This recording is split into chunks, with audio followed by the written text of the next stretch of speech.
Going back to 1967, a fellow by the name of Larry Lopatin, a wealthy industrialist from the Detroit area, came down here and decided this was the ideal location for a 2-mile oval and a road course. And he did the same thing up in Brooklyn, Michigan, which is a suburb of Detroit. And that was the beginning of Michigan International Speedway, and this one was named Texas International Speedway. Unfortunately, they put on a number of NASCAR and IndyCar races, and they were not successful for a number of years. There was rain almost every weekend around the races, not during the races themselves, but the parking lot was kind of a mud bath deal, and I think that kind of snake bit us some. Incidentally, before I get any further, I've brought Harry Wharton with me today, who really is the historian of that track. He spent 18 years out there working for Mr. Knoll and some of the other owners of the track. Anyway, the track, both tracks, the Brooklyn, Michigan track and this one were built by a Halloway construction company out of the Detroit area. And after the, I won't say total failure, but the less than successful events that they put on out here, because there was a very little turnout in the spectators. Although I think at most they couldn't accommodate more than 40,000 in the stands anyway, could they, Harry? Is that what that thing was built? 26,000. So I think they filled it maybe once, maybe twice, but they also, of course, they count on people getting into the infield as well. Anyway, Halloway ended up with the ownership of this track, and he didn't want to be in the racing business. He was in the construction business. And so ultimately, about best we could put together, Harry and I were talking about it, 1974, a fellow by the name of Richard Knoll, who had an ownership of the Pocono Raceway in Pennsylvania, bought the track. And Mr. Knoll had an interesting background. He was a very, very successful businessman. Back in the days when computers were powered by the little IBM cards, the punch cards, he ended up with 22 printing presses, printing plants across the nation, and was able to deliver the cards cheaper and quicker than IBM could of their own cards. And so that was very successful. And then once those cards were punched and used and run through the machine, they were basically useless, and he got into the recovery of all that cardboard and recycled it. So he had it coming and going. Pretty smart man. And I was privileged to work for him for about 10 years. He fired me once, and about a year and a half later hired me back. He was not an easy man to work for, but he'd come in and chew me out maybe 30 minutes in the morning, and then come in the afternoon and tell Irish jokes for about an hour. And he was a great guy, really, really great guy. Back in the day, so in 1968, I was in the clothing business then, and I was always a race fan, not particularly NASCAR, but sports cars in particular. The wife and I, before we moved down here from Illinois, used to go to the sports car races up there all the time. And how many of you have been out to the track?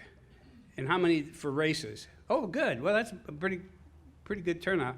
Well, I ended up selling programs out there for the JCs, but prior to that, when Lopatin had the track, they tried to get some what they would call ambassadors around the state.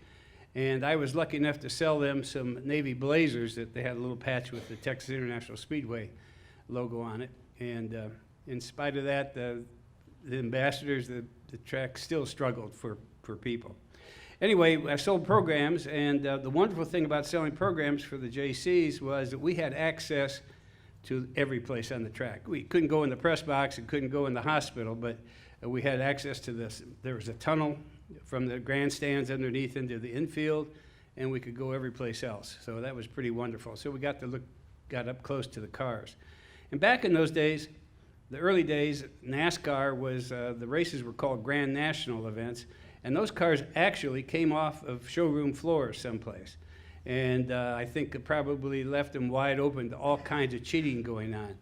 These days, even though they got stickers that make the cars look like the Dodges and the Fords and the Chevys, they're built from the ground up out of tubing. And they have a template that has to fit that car exactly. If not, when you're going through tech inspection, you can't, the car is either approved or not approved to race that particular day. Mr. Knoll had a number of sanctioned races. When was the last NASCAR race? Did you say 1980? 1980 was the last sanctioned. It takes an enormous amount of money to put these events on. And NASCAR wants their cut of the deal, and they're difficult to work with. And like Harry said, he's not sure that they're always on the up and up. But he got stung, Mr. Knoll got stung by one sanctioning group, never got paid for putting the race on. So he said, to heck with it. He said, I'm not going to do sanctioned races anymore. We're going to do club racing. And that's basically been the history for the last, probably 30 years. It's been pretty much club racing, except for a short period of time when the Japanese bought the track. And the club racing is composed of outfits like the Porsche Club of America. They typically have 7 events a year. There's kinds of drivers' schools, the Sports Car Club of America, the BMW Club. They all come out at least once a year, sometimes 2 and 3 times a year. There are 3 or 4 different driving schools. One is called Driver's Edge. You bring your car to the track, you get some instruction. They slap you on the butt and you go racing. You're not really racing, but you're driving the cars at speed. Because it's described as a driving school, insurance companies at least once will pay for any damage you do to your car. But some of these guys are wrecking some very, very expensive machinery. The very first race at the facility was a go-kart race. And the only go-karts I had seen were on parking lots. These go-karts, 4 inches off the ground, some of them go 140, 150 miles an hour. And it's really some neat racing. Then the first real kind of race they had here was sponsored by the Sports Car Club of America, and it was Can-Am cars. And this probably don't mean anything to you, but this is back in the days when the McLarens dominated that series, and Bruce McLaren, his own self, won the first race here in the Can-Ams. My tenure with Mr. Knoll was, as I said, was when we were already doing club racing. And my job was to secure the contracts every year. Usually there was a little bump up in the rental of the track. But back in those days, we had repeat business. There's Corinthian vintage auto races. Your sports cars had to be at least 25 years old before they were able to enter the races, and that was great because you got to see some really, really great machinery that I remembered from my teens and early 20s days. Excuse me. That's kind of the background on the track. Mr. Knoll, do you remember the year that he sold it to the Japanese? Not right offhand. What would you think? Guess. I can't either. Anyway, so I had another connection. In addition to program sales, I had another connection. I was helping George Jessup in a print business that he is in, and I sold some signage to the Ishin, which was the Japanese outfit that came down here to do the track, and was invited to a cocktail party at one of the principal's houses, and Johnny Rutherford was there, and bunch of people. And the Japanese got into this business.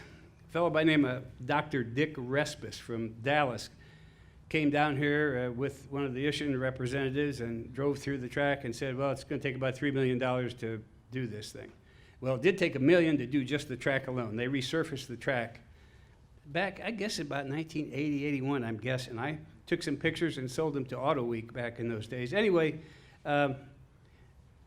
Respis didn't know anything about construction. He just was a race fan. And he kind of sold the Japanese a bill of goods. Plus, some of their employees were stealing them blind, and they decided that they weren't going to remain in the business. They weren't going to continue with the redoing the track.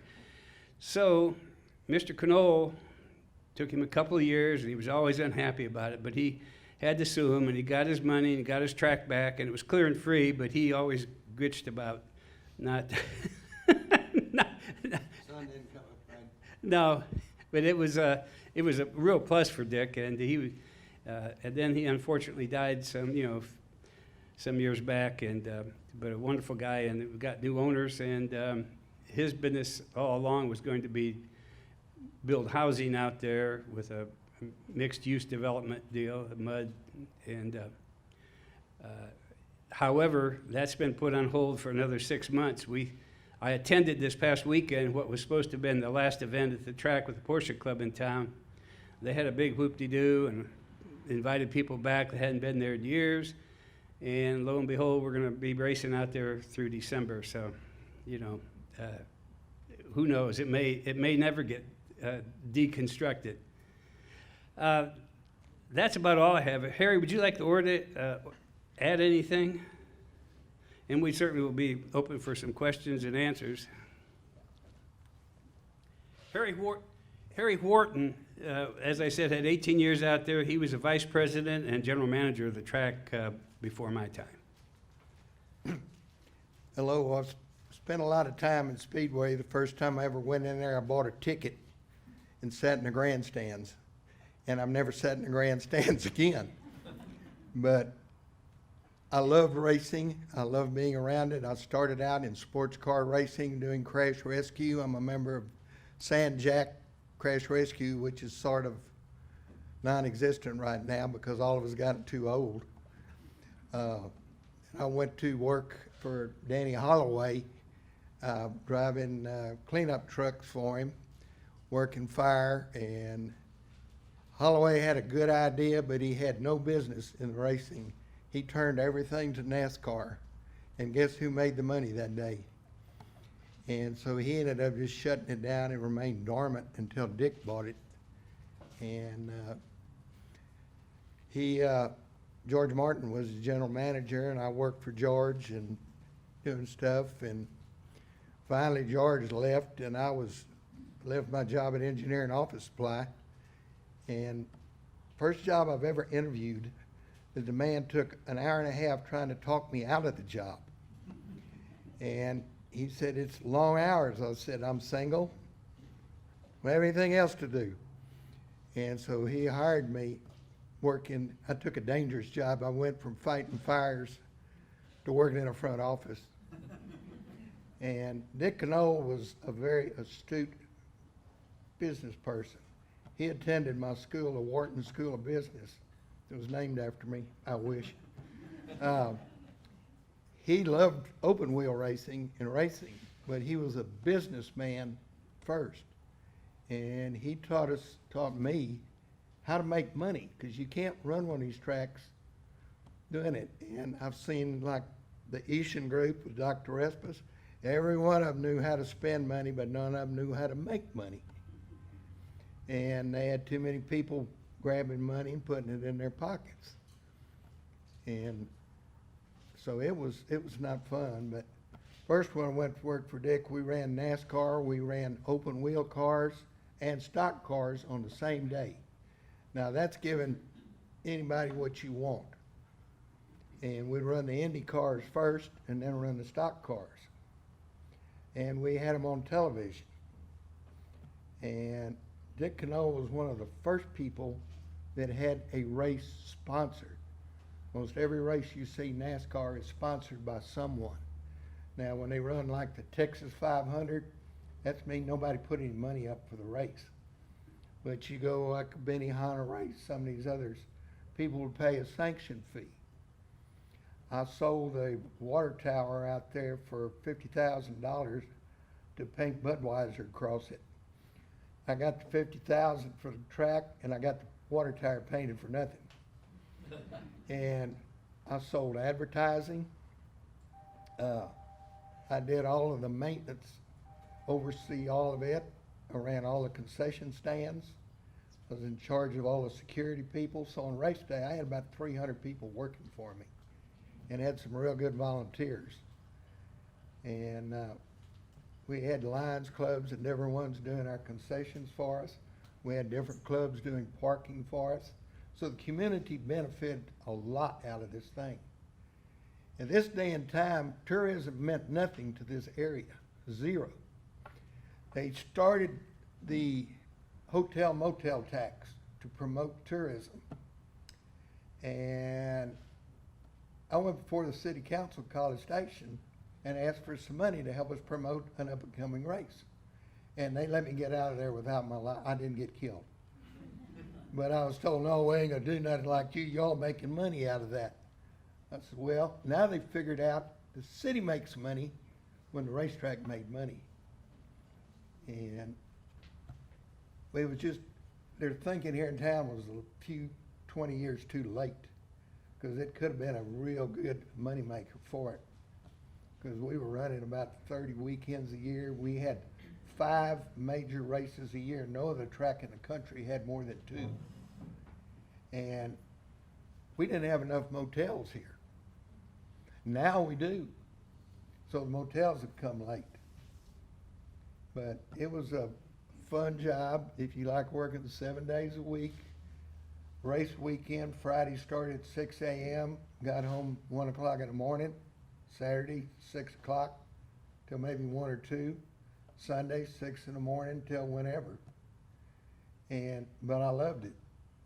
If you didn't like it, you couldn't do it. Of course, I was single at the time. And I was getting married right when we ran our last NASCAR race. And my wife said, I want to follow you around to see what you do and see if I can live with it. And I said, sure. Now, she did not make the 6 a.m. call. She didn't get there till 8 o'clock in the morning. But you would have to go in and get the tickets handed out, and concessions opened up and running, so when the doors opened up, we were ready for business. The one race that stands out in my mind, we ran 18-wheelers out there. I don't know whether everybody remembers that or not. They were a real big thing up on the East Coast. And they were running them on 1-mile tracks. They just took the tractors and dropped the trailers. Now there were guys modifying them. They dropped the engine 6 or 7 inches and moved it back to get it at a lower center of gravity. We had one truck that clocked in at 138 miles an hour. And you could hear him all the way to Horton. I mean, it was loud. We had stock trucks out there. These guys, a couple of them came off the highway. Said, man, my Peterbilt to run 120 miles an hour. I said, sure it will. And he dropped the trailer up in the front and go back and try to race it. Found out he can only run 85 miles an hour. But it was a neat race. I mean, the black smoke coming. And at the time, Goodyear, who was very tight with NASCAR, would not make race tires for these trucks. And they had to drive tires just like they're driving today. And it wasn't if, it was when they would blow. Now this was the most exciting part. I'm sitting up here in the press box and this guy's coming down the front straightaway about 110 miles an hour. And that big tire blew right in front of the grandstands and everybody went crazy. They were waiting for that. And they drive all the way around. You have like 24 lug nuts. It was taking them like, first time they were there, I think it took them 3 minutes to change the tire. They got it down to a minute. And they go out and somebody else was blowing. And people just, it was better than a wreck. It was just, especially there in front of the grandstand, because you just sitting there and all of a sudden there's like a shotgun going off in your ear. And we had the extinction. We were the only people that ever paid the drivers. All these tracks on the East Coast, these were very unscrupulous people up there. They'd race and the promoter would jump over the back fence and be gone down the straight with all the money. But we paid all of them, and they said anytime we wanted, they'd come back down here. One of them hit the wall, which was a 4-foot steel wall with 10-inch I-beams, 4 feet in the ground, 4 feet, and dirt behind it. He hit the wall about at 100 miles an hour, and he moved the dirt behind it. And I'd seen race cars hit it, but not like this. Eventually, rust had eaten up those I-beams and the wall fell down. I had to put it back up. But it was a fun day. But the USAC stock cars were good. Foyt would drive an Indy car and a stock car. And it was a lot of fun working. I mean, you were dead tired by the end of the weekend, but it was a fun job. Anybody got any questions about, okay? I'm truly ignorant on all this. So what is the difference between an Indy car and a stock car? Indy car is open wheel like they run at Indianapolis 500. Yeah. They used to be real pretty cars, and now they all look the same. They got all this and that on them. And to me, they've run it. I'm from the old school. That was an open wheel car. Stock car, when we first started racing them, was like a Ford, Dodge, Oldsmobile. If y'all remember that, Pontiacs, you remember them? They first started out, they just take it and put a roll cage in them.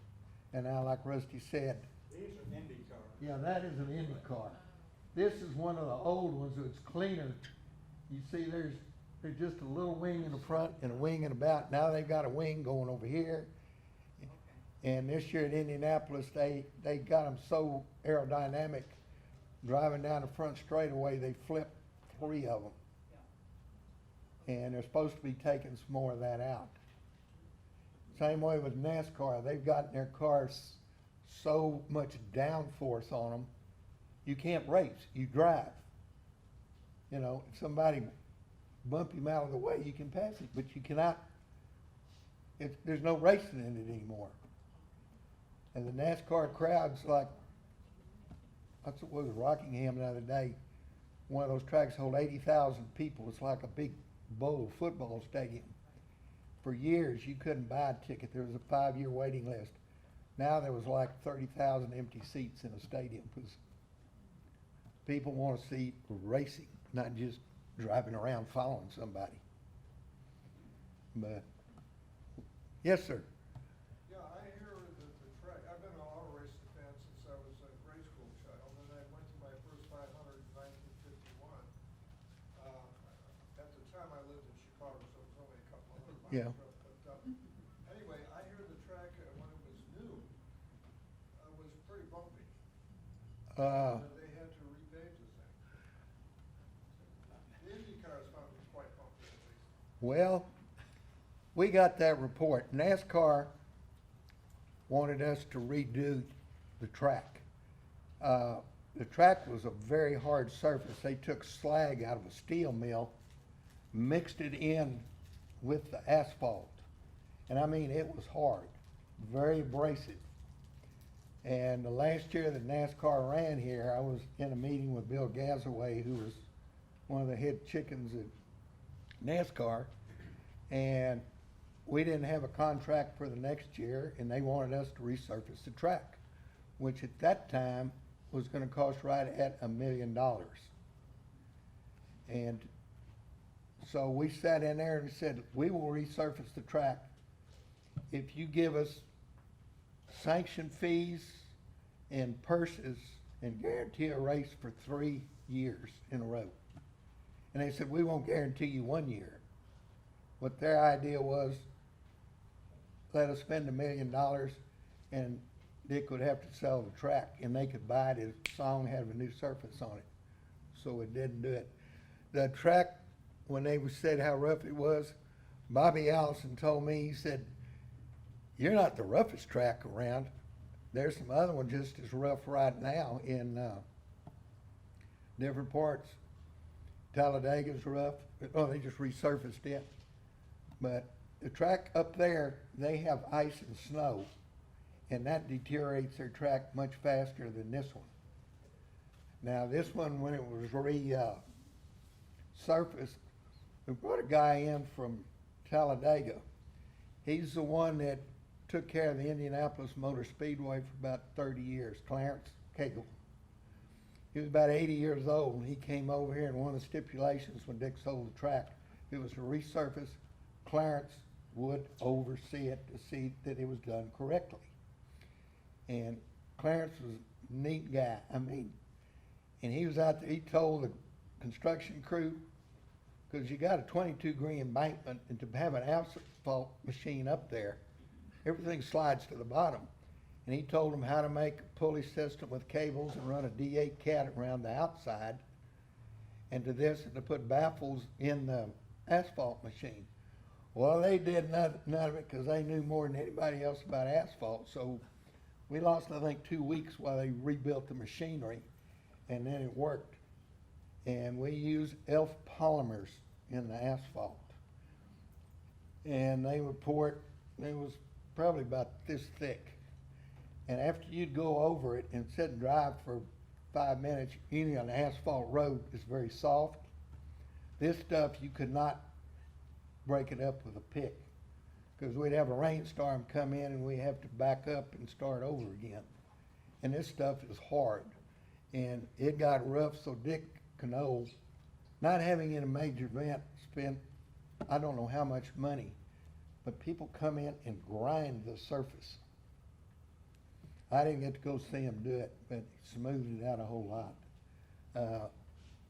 The more you race on them, the better they last.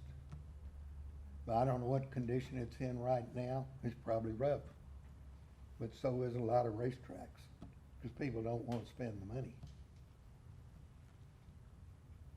Over the years, there were a number of non-racing events that were held out at the Speedway. In particular, I remember a country and western entertainer, progressive country and western entertainer. Willie Nelson's used to have an Picnic? event. Yes, yes. I left town. That's before I went to work for him. And it was one of those deals, somebody made money. They almost impeached the county, one of the county judges, because he was behind it and pushing it. They leased the track from Holloway, and there was probably $50,000 worth of equipment that went away when the picnic went away. There was marijuana growing up there for 15 years after that, around the stage. And some of the participants were swimming in the, basically the Sewage treatment sewage plant. treatment plant. See, we had our own sewage treatment facility out there. And E.W. Sayers, who's no longer with us, was our chief security for years. There were 2 girls swimming down in this, because it was hot, it was in July, swimming down in the sewage treatment plant. He went down there, and his astute wisdom, he didn't tell them to get out, you can't do that. He said, could you give me the name of your next of kin so I know who to call? And the girl said, why? She said, you're swimming in a sewage treatment plant and there's a lot of bacteria in there. And them girls were gone. They grabbed their clothes on the way out. But a lot of crazy things like that happened. We used to have people come in the door out there. I was sitting in my office, a guy came in and he wanted to lease the track for a concert. We were always open to make money. So I said, Dick, we got a guy who wants to do the track. Bring him back in. Neither one of us were real busy, and he was gonna bring all these stars in, none of which he had signed. But he was throwing names out and everything, and he said, okay, I'll tell you what, it'll be $75,000 rental for the weekend. We keep the concessions. You get all the ticket sales. He said, okay. He said, we said, have you got any money? He says, well, I'm working on it. Keyword, working on it. And so it was about time to go to lunch, so Dick and I were going to lunch, and somebody else. This guy said, could you give me a ride to town? I said, how'd you get out here? He said, I rode a bus up from Houston and had them let me off here. He didn't even have a car. But this lightened your work week up quite a bit, and there was more than one of those who did that. Lots of ideas, but people come in to run a racetrack that are race fans and racers. Wrong people. You want a businessman that knows how to make money, because making money is the key to keeping the track going. And with the rest of us, he was sort of a racer, and money was blown and wasted and all kinds of things. They put a new wall because the steel wall was falling down. It was 20-something years old. And they went 4 feet in the ground, 18 inches thick concrete, and 4 feet above the ground for the wall. So that's 8 foot of concrete if they want to start demolishing that place out there. That's a lot of concrete. And a lot of other things, they built buildings. They set the rumor out that they couldn't run the last race because the grandstands were sliding onto the track. Well, the first thing when we were selling the track, I made the first contact with Dr. Respis, and their people came up. See, we were planning on making a horse track out of that thing. And the grandstands were sagging. It was a dirt hill with concrete stringers like you make wooden steps for a porch. And these concrete seats were lifted and set in place. Well, over the years, water got under and eroded, especially with nobody there, nobody trying to seal it. And I got a friend of mine here in town, Ken Tripp, that owns Anchor Foundation. And I said, come out here, I want to see if can you raise the grandstands? And he sat there and he says, I don't know. He's a great guy and does great work. And he said, Dick says, I'll pay to do 1 row. And I ran a string from the top of the back seat all the way to the bottom, and it sagged that much. And so he went down, he had these little boys, he gets, I don't know where they're, little small Latin Americans, and they check holes in the concrete. They go down there and start digging and put concrete blocks and jack the thing up. And when he got through, the string was about that far off. And then we sealed the concrete step on the way back. And when they bought it, we told them it needed to be done everywhere, and they did do that. And the track, to my knowledge, hadn't slipped any. I haven't been out there in 6-7 years to look at it. But they built an addition on the front of the press box. They had 80,000 pounds of glass, and they just set the concrete blocks on the where the seats were and didn't put any foundation under it. So they had to call Ken back in to jack that back up. And went on, and they finally didn't have any money. And so Dick started the repossession. And they kept saying we sold them a defective track. It was sliding down into the whole thing's gonna slide down. And we'd been in the last race they ran. Dick bought tickets for both of us, and I went around and took pictures of everything. And nothing had changed. Just, to use in court, because like I said, Dick Knoll was a very, very smart man. And I went to the attorney's office, and he said, I need a set of plans for that track, and nobody has any. And I said, is that what you want? I'll get you some. And John Boogie did the plumbing out there, and I called John up because he keeps every plan of every job he's done for 40 years. And he loaned them to me. And a week later, we had the track repossessed. And took it back over, and I ran a race 4 days later. There was 197 barrels of trash they hadn't removed. Let me add one thing. A few years ago, subsequent to the track repair of the stands, one set of stands did slide a little bit and moved its retaining wall. There was no encroachment upon the track itself, but there was a little slide. Well, there was down at the bottom, yes. Yeah. But it didn't go anymore after we fixed it. No. There were drains down there that had to be cleaned. The sewer line is very extensive out there, and all the plans of that are gone. The only plans of it are still in my head, because I had to go find them half the time. But we did a lot of work, tried to get things going out there. These small events, we shot a lot of commercials out there. Budweiser did a commercial a few years ago with their big horses, and it showed a race car breaking through a stall. We did that at Texas World Speedway. I mean, I think I spent 2 days out there, and we were paid a pretty good amount of money for doing it. We had ride and drives out there. Dodge came out there and introduced their new Dodge Charger one year. Carol Shelby was teaching people how to drive. There were a lot of things going on during the week that would bring people into the town, and that's the fun part of it. But it's a shame to see it go, but we were gonna make a horse racing track of it, if people remember. We spent a year and a half,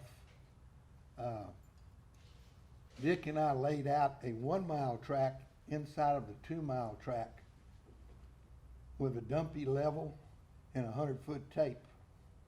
And we hit it within about 2 feet when they finally surveyed it to build a 1 mile horse track in there. And we were gonna build barns in the middle and sell them to people where they could board their horses there and train on this track. It'd been a Class 2 track, but it had been pari-mutuel betting in the Brazos Valley. That's when Dr. Respis got excited and came down with the money and bought the track. Our application sat over there for 11 months, and after 9 weeks, they were supposed to give you a decision whether your license was approved, but we were not horse people. We were business people, so we got put under the table. Each one of the applications was that thick. Yeah, I've seen it. I mean, it was unbelievable what they went through. They were Mr. Knoll had to verify all of his finances, and one guy came in there and he said, you got 2 shares in this company. And Nick said, what is it? He said, it's RCA, what is that? And he had a bunch of RCA stock, sold it, but in the meantime, they split and gave him 3 more shares. They didn't even know what RCA company was. And where are you gonna get your money? We were the only horse track that had the money. He said, one of my partners is gonna write a check for it. And it blew their minds. But we weren't horse people, so. It's been interesting to know if we made it in a horse track. I might have had another story to tell. All right, thank y'all for having me here, and let me go through the past.